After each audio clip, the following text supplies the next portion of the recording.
Chapter 12. Catherine followed Jess with mounting trepidation. Her stomach was in knots over meeting the king, but she did her best to steel herself against what she assumed was his imminent proposal. It was difficult to steel herself against it when she wasn't sure what her answer would be. Every time she imagined how miserable she would be upon accepting his proposal, it was followed by a vision of how delighted her parents would be, how very proud. Oh, how her mother would brag. Her seesaw emotions were not helped by the casual whistling of the joker who walked a pace ahead of her, or the narrow cut of his shoulders, or his elegantly long strides that made her blood rush for reasons she couldn't fathom. Her head spun. Maybe she would faint again. She almost embraced the idea. Jess led her into a courtyard that was surrounded by boxwoods and chiming bluebells. A fountain sat in its center, and the king was walking around its edge like a tightrope walker, his arms outstretched for balance. Jess cleared his throat. "Your Majesty, may I present Lady Catherine Pinkerton?" The king squealed with delight and hopped off the fountain. Catherine curtsied and cursed herself for not having fainted during the walk. "Thank you, Jess, thank you. That will be all."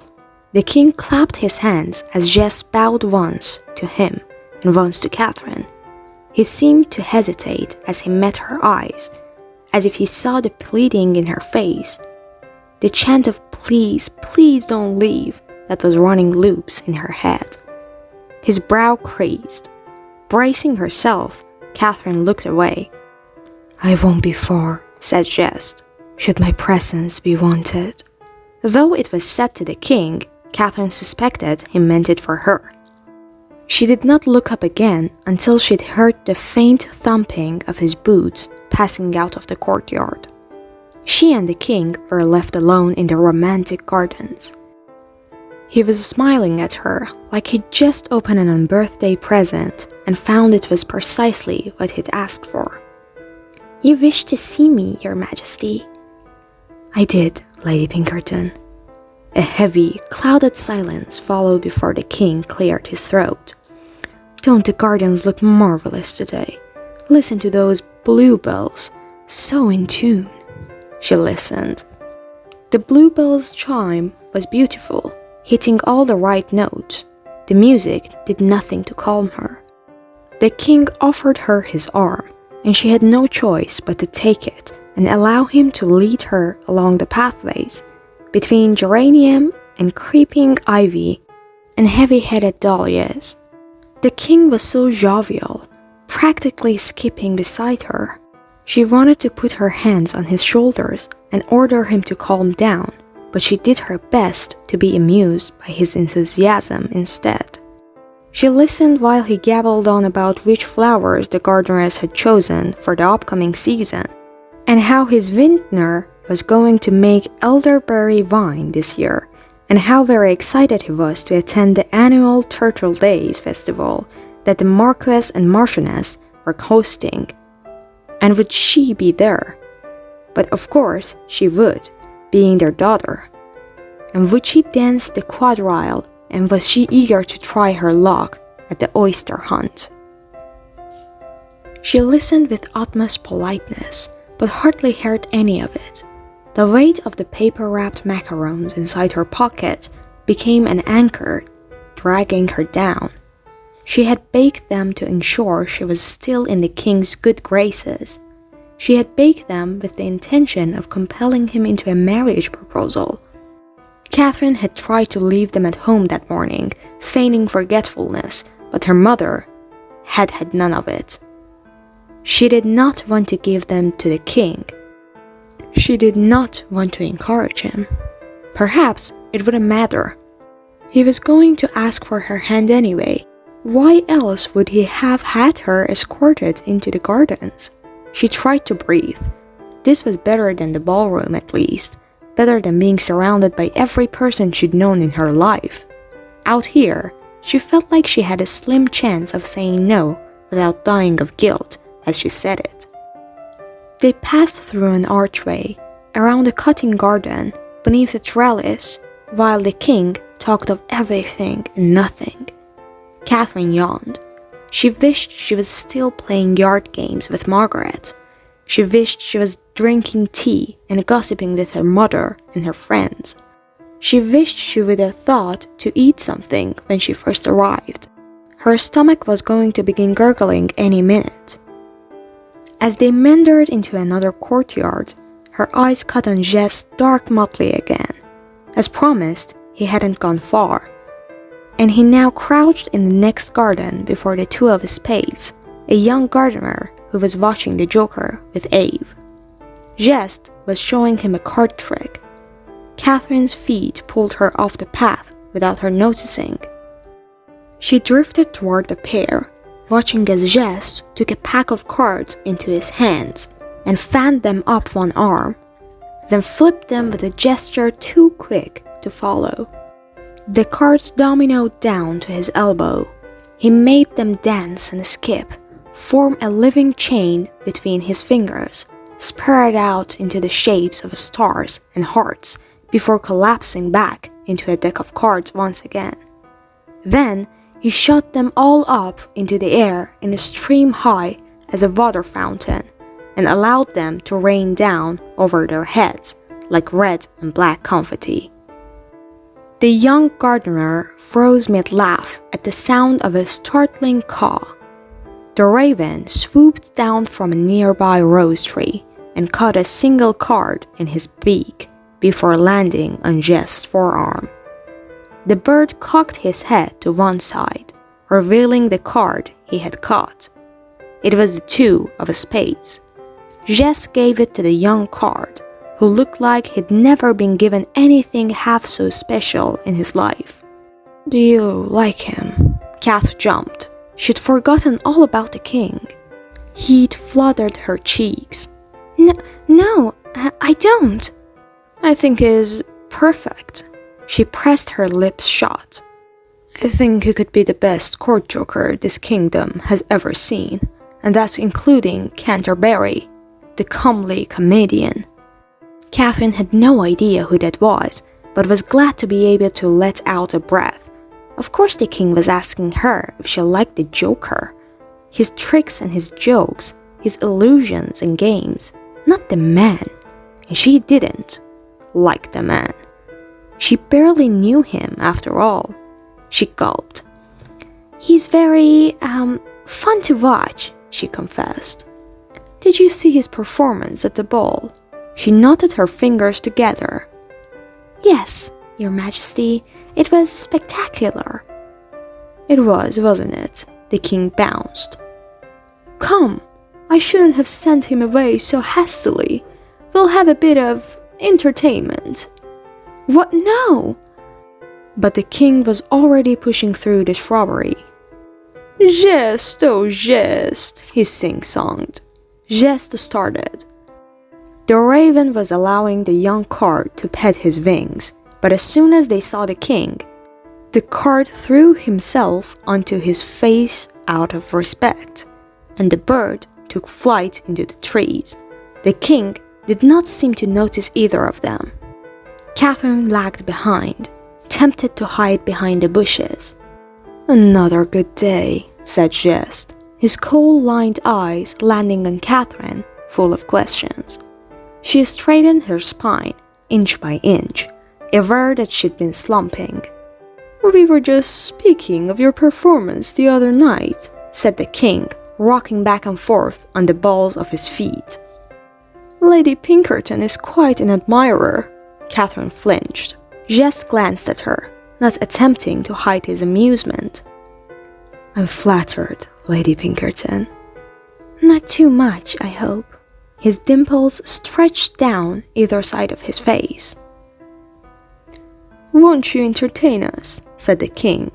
"Oh no, you don't have to." Catherine waved her hand.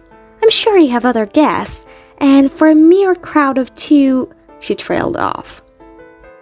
Jess was peering at her like she'd offered him a challenge.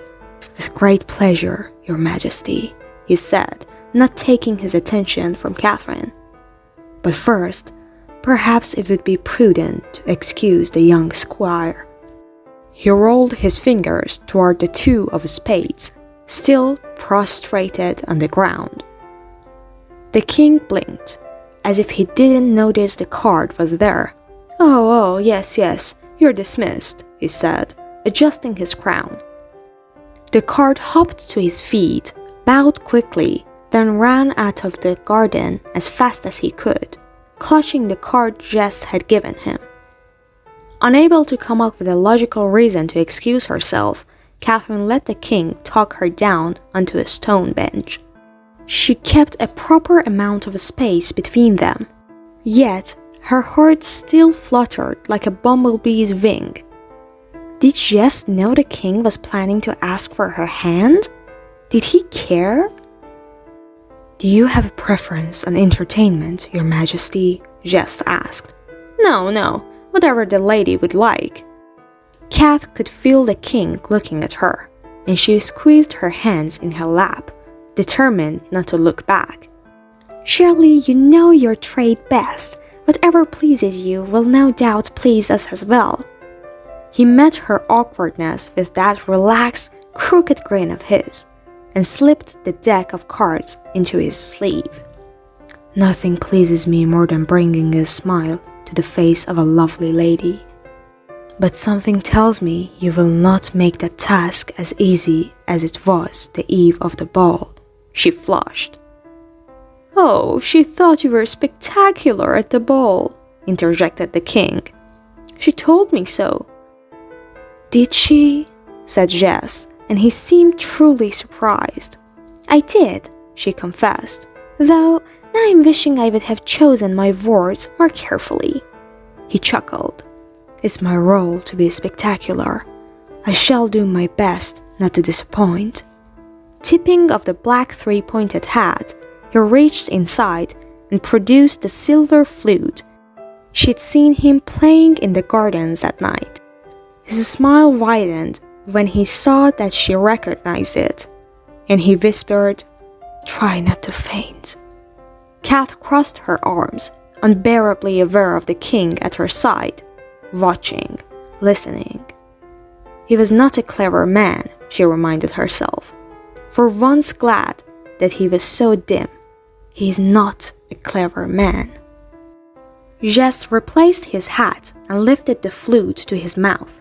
He licked his lips, and Kath cursed herself for mimicking the action, glad that Jess' eyes were closed and he couldn't have noticed. The music that followed was its own sort of magic. The lilts and the skips, the dancing notes that swept over Catherine and the king and the hedges and the flowers. The bluebells stopped ringing so they could listen. The breeze stopped whistling. The finches stopped chittering. Catherine took in a breath and held it, feeling as though the flute's music were seeping into her skin, filling up every space in her body. It wasn't a song she recognized. The notes were happy and sad all at once, and she imagined flowers blooming anew in the wet spring dirt, leaves unfurling for the first time on winter-ravaged boughs, the smell of rain in the air, and the feel of cool grass beneath her toes. The melody hinted at newness and rebirth and beauty and eternity. And by the time it was over, Kath had tears on her cheeks. Jess lowered the flute and opened his eyes, and Kath swept away the tears, unable to look at him. She fished for a handkerchief from inside her pocket, her hand bumping against the forgotten package of macarons. The king sniffled too, then began to applaud. "Bravo, bravo, Jess!" Jess bowed. "Your Majesty honors me." The king's cheers were met with equal enthusiasm from all the creatures that had come to listen. Kath forced herself to look up once she'd finished dabbing at her eyes. She expected smugness, but what she saw was a hopeful question in his bright yellow eyes. It it quickly turned into another grin. His real grin. She suspected whatever he'd seen in her face had satisfied. The king was still clapping enthusiastically. "That was wonderful, absolutely wonderful. Lady Pinkerton, wasn't that wonderful?" She cleared her throat and conceded. "It was indeed. What is the song? This was the first I've heard it." "I'm afraid I don't know, my lady," said Jess. "It came to me just now." Her eyes widened. "Impossible." "Perhaps you are my muse," he added, and the joking tone had returned. "I shall dedicate it to you, Lady Catherine Pinkerton, if it pleases." The king squealed. "Oh yes, that's perfect. I shall have you played again at our—" He cut off sharply. Kath stiffened, clenching the handkerchief in one fist. Jess's suspicious look returned. The king fidgeted with the clasp of his velvet-lined cape, and his excitement was replaced with mumbled bashfulness. "At, the royal wedding." Kath wished she could disappear down a rabbit hole. "It would be my pleasure, Your Majesty," Jess said, with new tension in his voice. "I had heard rumors of an upcoming wedding. What a lucky joker I am to have such a queen for whom to compose all manner of ballads and poetry." Twisting the handkerchief in her lap, Kath forced herself to look at the king with as much ignorance as she could imagine. "I was in a worry you had chosen a bride, Your Majesty. I look forward to bestowing many congratulations on our future queen." The king's round face was as red as the ruby heart in his crown. That is, well, I have not exactly proposed yet, you see, but with you here, Lady Pinkerton." "Oh, how clever you are," she said, cringing internally at the shrill in her tone. From the corner of her vision, she could see that Jess had frozen, and the king too had a new wide-eyed visage. "It is so smart of you not to hurry. I'm sure the lady is most grateful." The king gawped at her. Well, actually, nobody likes to be rushed into these things after all. Courtships and marriage proposals should be taken slowly if they are to, result in mutual happiness. I find that men are too quick to ask for a lady's hand, not realizing that we prefer it to be a long, rather arduous process." The king continued to stare at her. "Of course, Lady Pinkerton is correct," said Jess, and his voice was measured and patient compared to Kath's desperation. She and the king swiveled their attention back to him. "I am?" said Catherine. "She is?" echoed the king. "Absolutely, but you are a wise man to know it already." Jess threaded the flute between his belt and tunic. Yes, I mean, I am, naturally. Wise, that is. But, what do you mean?" As Lady Pinkerton was saying, all ladies enjoy the dance of courtship, the rush of the new love, the anticipation of a yet unknown happiness. He hesitated, as if searching for the proper words before continuing. "The courtship period is the foundation upon which a happy marriage will stand, and should not be hurried by any devoted lover, not even a king." Jess inclined his head. "But it seems you know all this, Your Majesty." Yes, stammered the king. He looked bewildered. "That's what I've always said. The courtship is the foundation." Kath's chest was expanding with relief, with gratitude. Jess glanced at her and raised his eyebrows, as if in question, as if he was concerned that his involvement would not be appreciated. But it was more than she would express. "The Joker has explained it perfectly," she said. Wedding proposals, after all, should not come as a shock, she laughed, and hoped it didn't sound as frenzied to them as it did to her. I can see that advice-giving is among your talents. Jess's grin turned teasing. I live to serve. Suddenly, the king hopped to his feet. I know, he said, beaming with renewed courage. Let's play croquet. Croquet? Said Kath. Yes, croquet. It is my best sport. I'm not much of a dancer, you see, and I can't compose ballads or poetry. But the hedgehogs are fond of me. He said it more like a question, and his eyes were shining when he looked at Kath. You'll see, Lady Pinkerton. He stomped off with purpose toward the croquet court, his fur-lined cloak fluttering behind him, and his scepter held high. Kath turned to Jest. If he shared any of her agitation, it didn't show. Thank you, she said. Whatever for? Before she could stammer out some response, he removed his hat and swooped it toward the retreating king. After you, my lady.